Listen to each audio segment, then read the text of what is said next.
Good afternoon, everybody. This is Gianbeppi Fortis, CEO of Solutions 30. I'm here together with Amaury, our CFO, and we present the revenues of the first 9 months of the year. We are going through the presentation, and then at the end, you will have time for a Q&A session. Please raise your questions through the platform. I leave the floor to Amaury for the first comments on the numbers. Thank you, Gianbeppi. Good afternoon. Well, the growth dynamic remained very strong over this third quarter 2019. Over 9 months, revenue now reached 485.6 million euros, up 66.8% as compared with last year, with an organic growth of 30%. International countries are now representing 37% of the revenue, and the revenue of the other countries reached 176.9 million euros, and the revenue in France now stands at 308.7 million euros. Actually, over this quarter, we have seen the dynamic, the growth increasing over the quarter, with a new historic peak in the revenue of September. If we look at the revenue over the quarter, the revenue over 3 months reached 167.9 million euros, up 46.8% in comparison with last year, with an organic growth of 22%. Revenue in France grew by 52.6%, up to 106 million euros, with an organic growth of 20%. And in the other countries, revenue amounted to 61.9 million euros, up 37.8%, with an organic growth of 25.4%. If we look, we go into more details on this growth, we can see that the two underlying factors of this growth remain very strong, which are first the strong dynamic of our market, and second, the active M&A strategies that Solution 30 is delivering. For this reason, the revenue grew organically by 35.2 million euros in France, mainly driven by the fiber optic business and the energy business.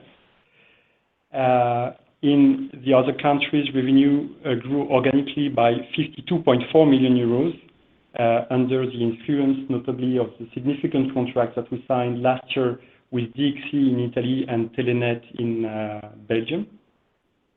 Regarding the revenue related to external growth, CPCP and Sotronasa contributed to 87.7 million euros in France, and the revenues coming from acquisitions in the other countries amounted to 19.2 million euros. As you can see on the slide, there are 2 new companies contributing to this revenue. The first one is iProject, a company we acquired in July in the Netherlands. iProject is particularly active in the installation of smart meters, as well as in the installation of charging stations for electric vehicles. And the second company is called Provisional. This is a company that we acquired in Spain in July again. This company is specialized in the installation of 5G antennas. So these 2 companies operate 2 strategic markets for Solution 30.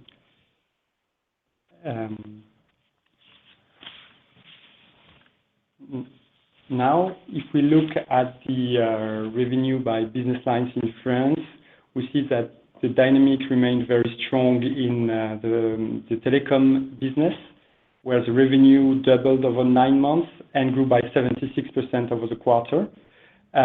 This is related to the acquisition of CPCP, company acquired last year in August 2018, and also this is also explained by the rollout of fiber deployment all across France. The other very dynamic segment is the energy sector, which benefited also from the acquisition of Sotranasa, the company we acquired in France last December. That is a good news actually, because a lot of people were expecting a plateau in the installation of smart meters in France. But we have started and we have signed new contracts for the installation and maintenance of charging stations in France, and this is starting to become significant. Regarding the other segments, while dynamic was still good, IT assistance remained almost stable over the first 9 months. The activity grew by 9% on the retail business and grew by 16% on the security business. Yeah, a few comments from my side. As Amaury rightly said, the growth in the first quarter was gradual, with a peak in September, which is historically the strongest month of the year for us. But this year there is an exception, because we are seeing an October that is even stronger than September, which means that we are entering the last quarter of the year pretty well, which means that we are going to end 2019 very well, and therefore 2020 is going to be also a good year. Again, as Amaury said, people were expecting a slowdown on the fiber side, with our activity reaching a peak in 2019. This is clearly not something we are seeing. We see a continuous growth in the last part of the year, and we expect growth again next year. And on top of that, I'm not sure that everybody realizes the potential related to the maintenance of our fiber clients, which is anything between 8 and 15% of the installed base. This is information we get from our clients when we talk to them. And on top of that, there is churn related to clients that change operator, and also clients to move, which is estimated at about 10% of the installed base. So the growth of the deployment of fiber in France, plus the maintenance and churn that contributes with a stable stream of revenues to the activity, make us believe that next year is also going to be a very good year for us. Concerning the smart meters, we are reaching a peak in 2019, and next year there is going to be a slowdown of smart meters deployment in France. But the slowdown is quite limited. We are talking about a few million EUR.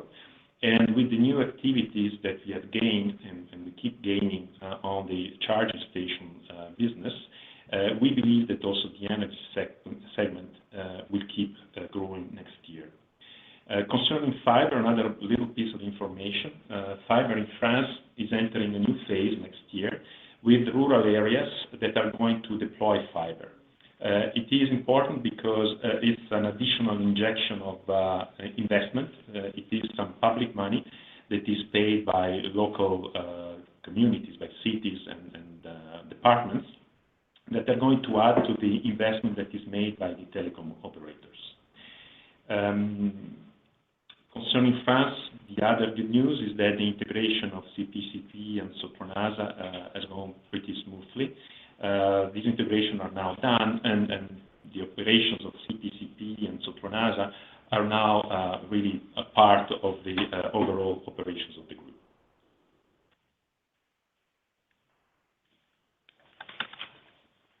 Regarding the growth in the different geographies, here you can see that the revenue grew by 10% over the quarter in Germany. So this is an acceleration of the growth in the third quarter, and is mainly related to two things actually. First thing is the new volumes that we received from Unitymedia, which is the third telco operator in Germany, an activity that we started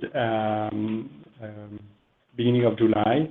And the other factor was related to the participation to a pilot phase for the installation of smart meters, the first pilot in Germany. So we worked with E.ON. So basically we installed 40,000 smart meters. We are installing them until the end of the year, expecting new tender offers for 2020 related to this activity. In Belgium, revenue grew by 48%, up to 32.1 million euros over the quarter. Part of this growth is actually related to Telenet, because over Q3 2018, this contract was on a ramp-up phase, and we had a part of the growth explained by this phase, by this ramp-up. Important to notice also that the revenue in Q3 2019 includes the revenue from IPG for approximately 2 million euros over this quarter, the new company we acquired in the Netherlands. And companies are developing quite well in this area. Regarding Spain, growth was much more significant, since the revenue grew by more than 200% over the quarter this year, as well as on the cumulated revenue for the first 9 months.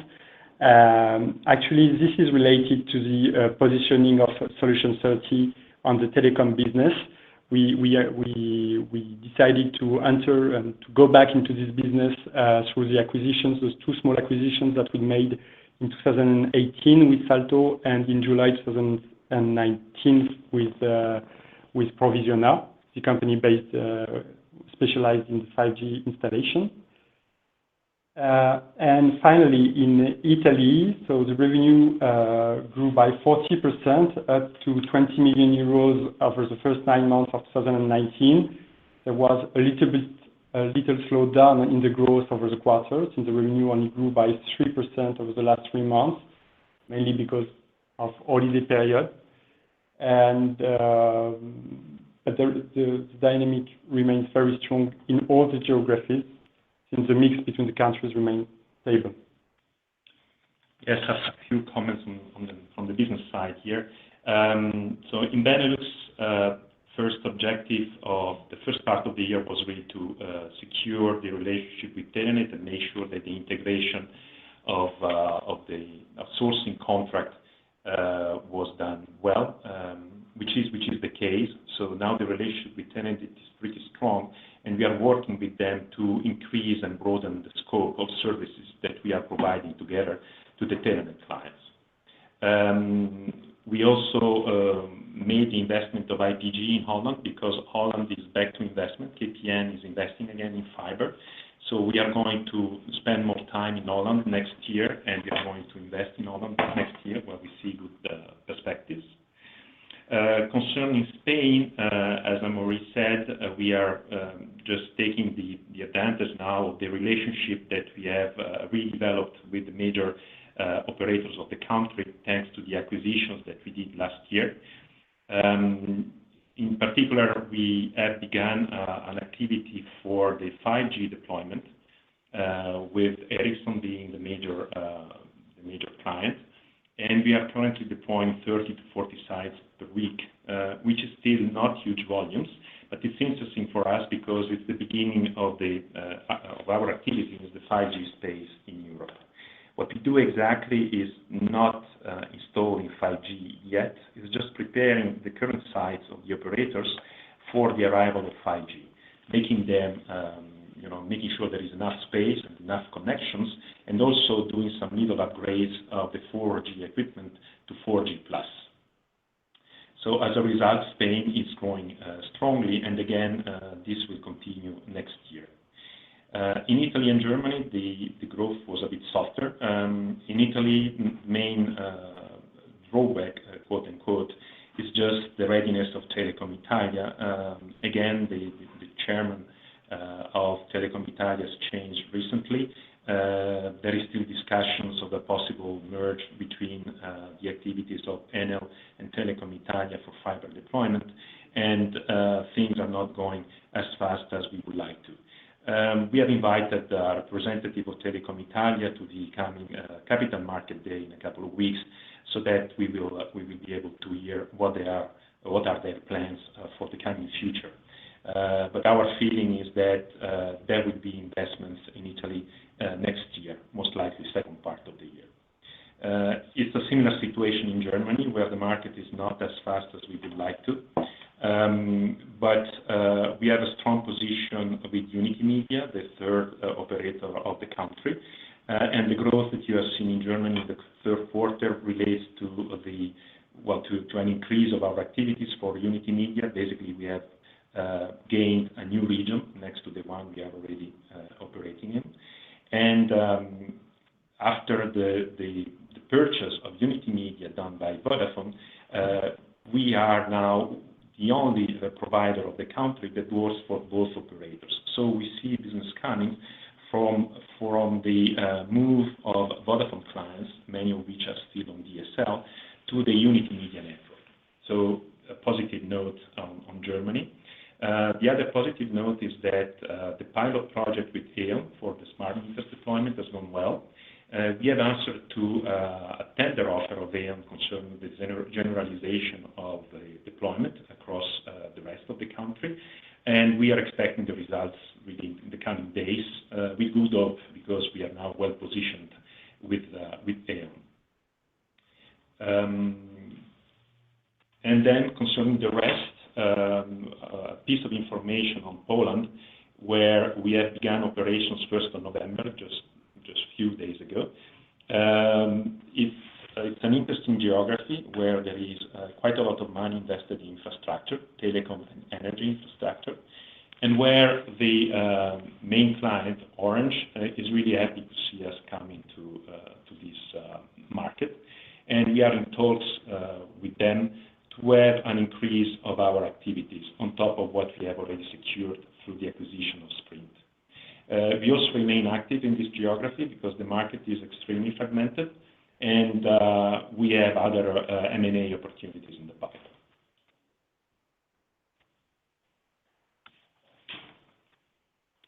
Yeah, with all of this, we remain confident concerning the end of this year and also next year, and especially our midterm target, which is to reach 1 billion euro in the midterm that is coming close now. We are done with the presentation, and we leave now the floor to your Q&A.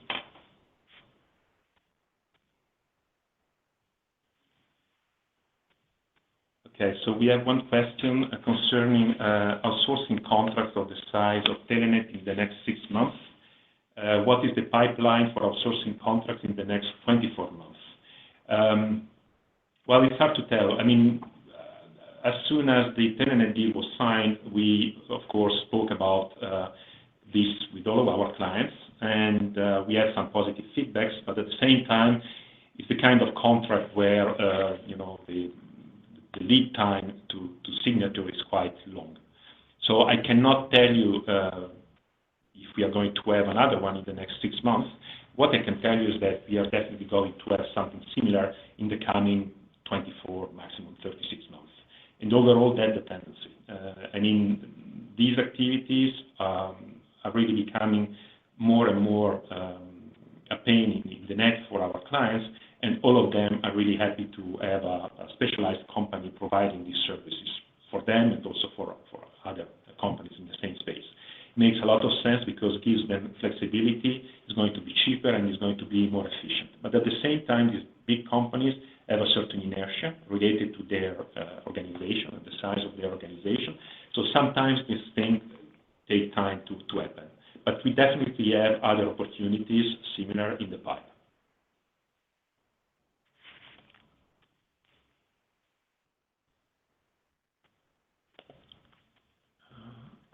Okay, acquisition has been slow so far in 2019. How about the rest of the year? New outsourcing contract in 2019. Okay, outsourcing we spoke. Problems with DT in Germany. How big in terms of revenue could 5G become in Europe? Okay, that's actually many questions. So let's begin. M&A.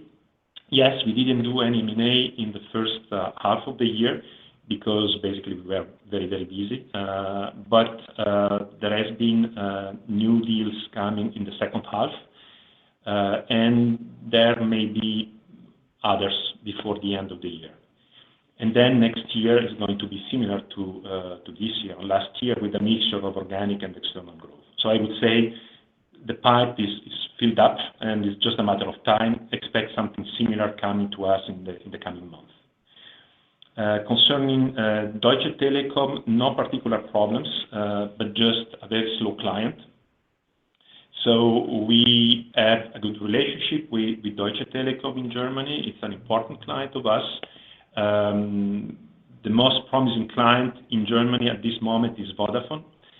Vodafone needs to move its own clients to the network of Unity Media that has been recently acquired, so that is business for us. And Vodafone has also begun issuing tender offers related to the 4 billion investment that was announced last year. So this is something that we see really coming. We are answering to tender offers now, and we expect additional business in Germany in the second half of next year in the telecom space, mostly related to Vodafone. And then how big could 5G become in Europe? To be honest, we don't know yet because we are not sure that our clients know it either. But what we can say is that the activity concerning the preparation of the sites is something that has begun in Spain, and is coming, I think, in all of the European countries, with maybe the exception of Belgium, next year.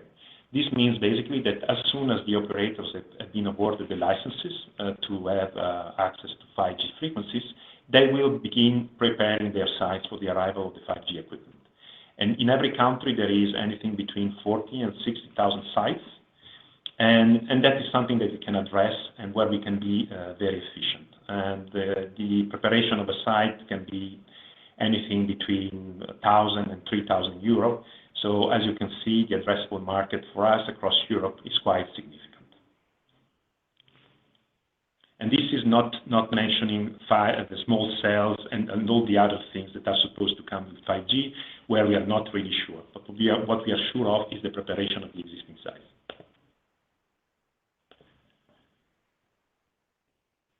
Okay, a question concerning the plateau of the Link program. The plateau is this year, 2019. This year was still growing compared to last year, but 2020 will be a little bit decreasing compared to 2019. Not a big decrease, but a little bit. We believe that we will be able to offset that thanks to new activities in the energy space, especially the one related to charging stations for electrical vehicles.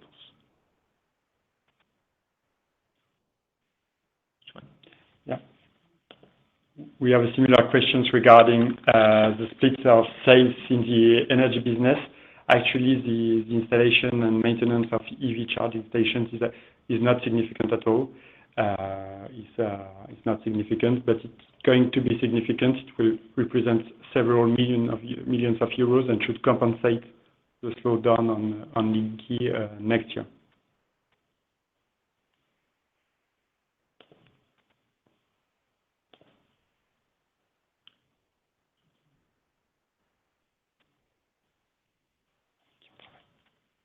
Okay, so the question concerns charging stations for electrical vehicles and who we are working with.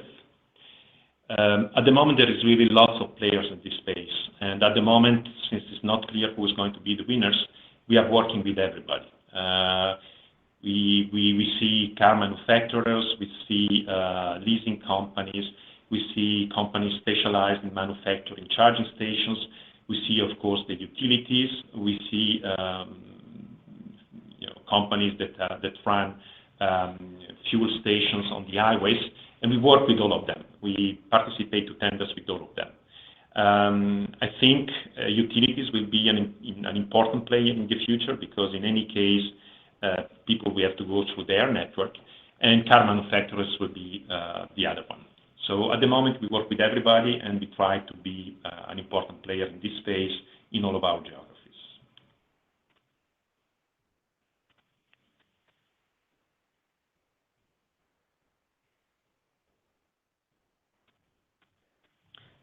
And then we have a question concerning the IT vertical in France, where we are basically flat. So what do we expect for the rest of the year and next year? It's a vertical that is important for us because IT skills are something that are necessary in all of our verticals. It's not a segment that is as promising and as growing as the other verticals, but it's definitely an important vertical for us. So we remain active in this vertical. We have an active commercial activity in this vertical, a sales activity in this vertical. So we have discussions in the pipe. We have opportunities in the pipe. We are not comfortable enough to provide a guidance on this vertical, but we believe that next year this vertical will be growing like all of the others.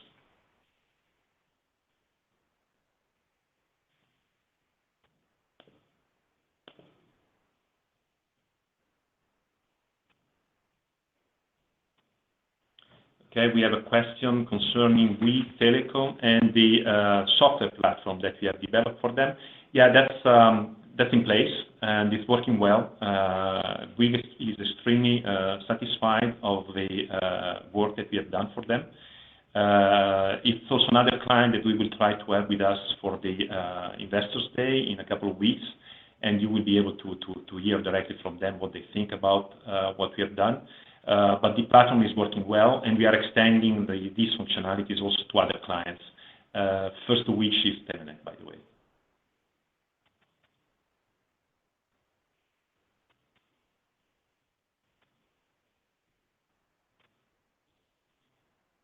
Could we get organic growth in FTTH in France in 9 months Q3? Okay, can you split it out, Amaury? So very hard to say directly.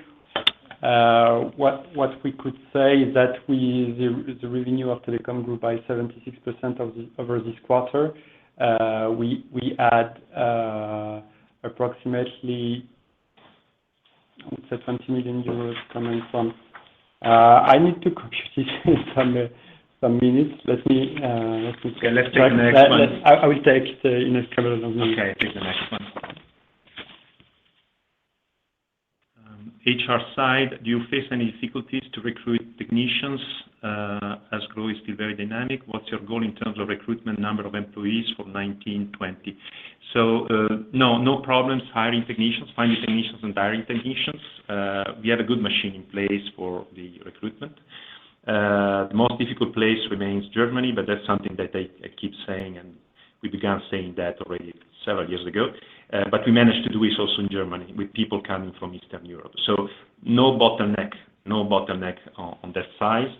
And we have been used now for the last 4 years to grow our HR organization by about 50% every year. So we are preparing ourselves to do the same in 2020. And we see no problems being capable to put that together next year. Yeah, going back to the previous question, revenue related to FTTH grew organically by 40% over this Q3 2019 out of 76%.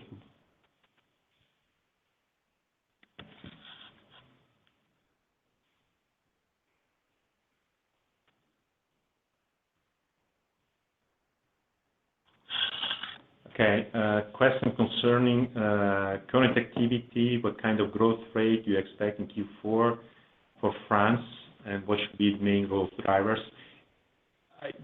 We don't want to get into details of that. We don't like to give short-term guidance, but I would say that we have seen the consensus of people who know us well, and we are comfortable with that. So we believe we will close 2019 well, and we are also comfortable with the consensus for next year. The main growth drivers for next quarter and beginning of next year will remain telecom activities and energy activities.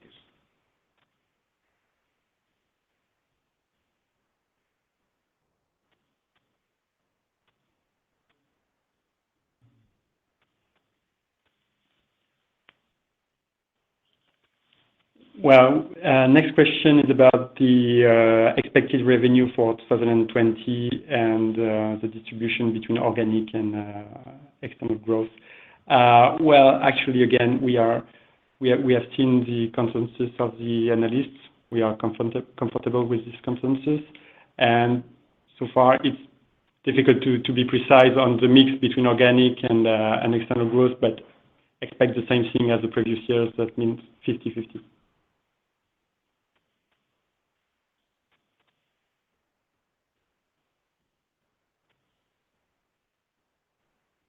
A question concerning fiber in Spain.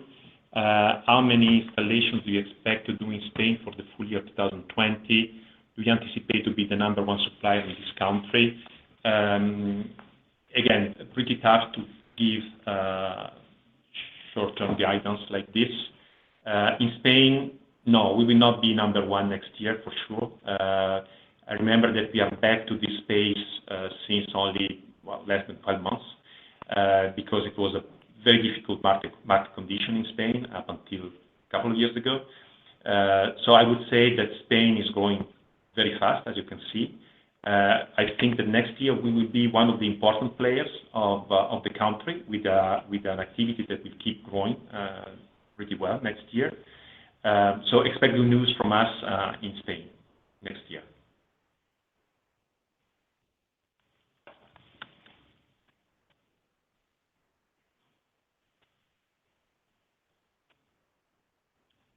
Oh, okay. Any contacts with Muddy Waters or other, short sellers? No, not really. Not really. There is no reports available. We didn't have any specific questions from them.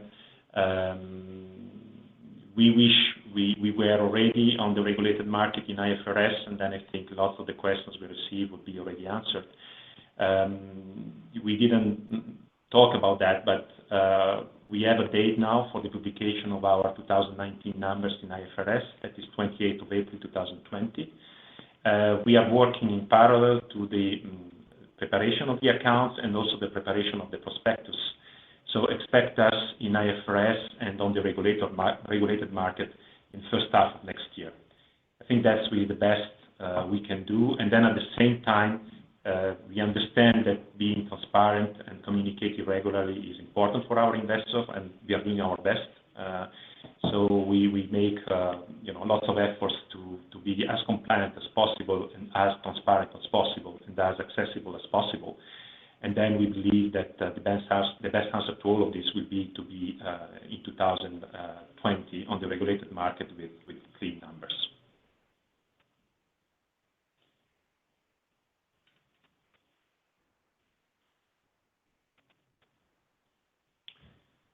Beyond E.ON in Germany, do you have other smart metering opportunities in the pipeline? Well, actually, E.ON is really our main target, especially because they are supposed to take over the meters of RWE. So E.ON is going to be the largest smart meter utility in Germany with over 20 million meters, if I'm not wrong. So I would say that E.ON is by far our main target in Germany.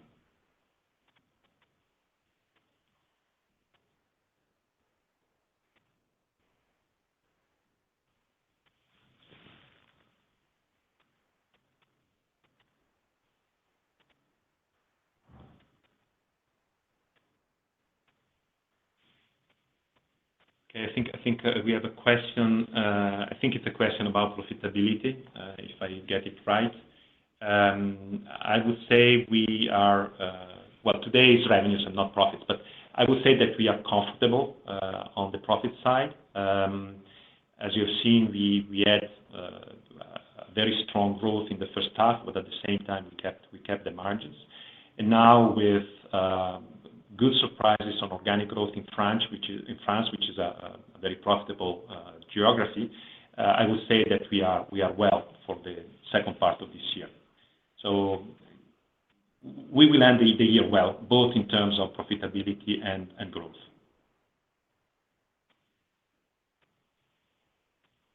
Okay, I think there is maybe a last one. No more questions. Okay, thank you everybody for your participation. And thank you for your confidence. Bye. Bye.